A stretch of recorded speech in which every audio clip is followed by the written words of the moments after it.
Hi there, welcome to our Early Years Centre. I'm going to tell you about something that we do, something that's very important to our work. But to do that, I actually need to explain what is happening inside my head right now as I talk to you on camera. You see, what I'm using now are what we call higher cognitive processes.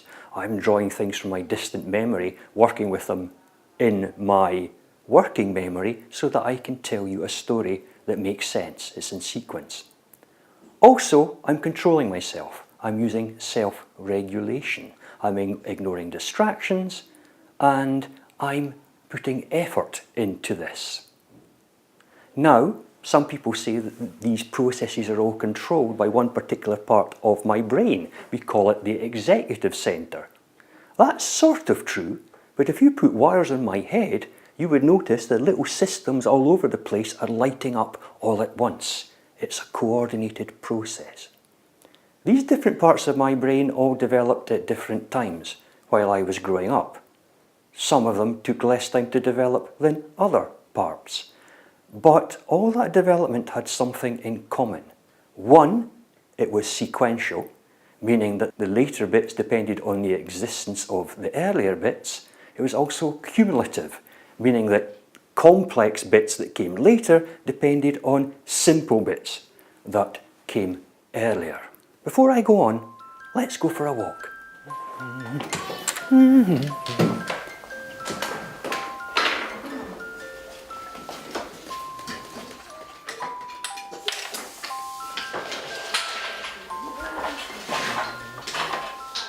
All that development of brain cells I was talking about earlier started before I was even born. I was inside my mummy's tummy. Then I appeared into the world. Mummy, pay attention to me. I gave her certain cues, and fortunately my mother was very responsive and she replied in the appropriate way. We call that serve and return. It works in the opposite direction as well. Now we know that this process, serve and return, is what drives the brain development in the early years of life. This means that by the time I was the age of this little fella here, my brain was 80% the size it is now. And I can say that that little girl there has got more brain cells inside her head than those contained here. So, the first 3 years of life, very important. Serve and return, driving brain development. But it's not the end of the story. Because we now know, neuroscience has proven, that play, exploration, and the types of stimulation that this provides is critically important for 4 and 5-year-olds.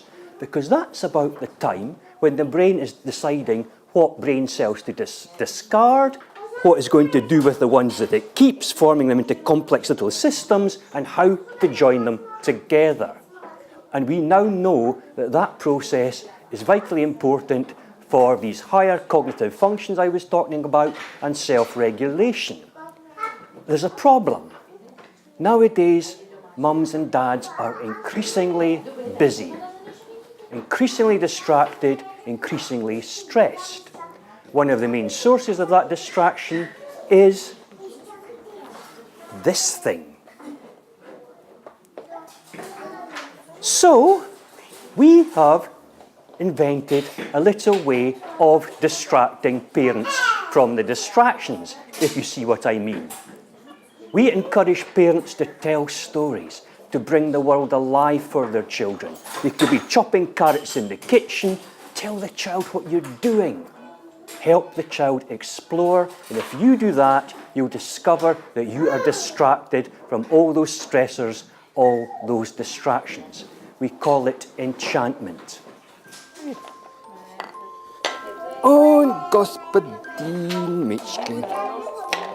O, that's a bicie morkov. That's mnogo bicie morkov.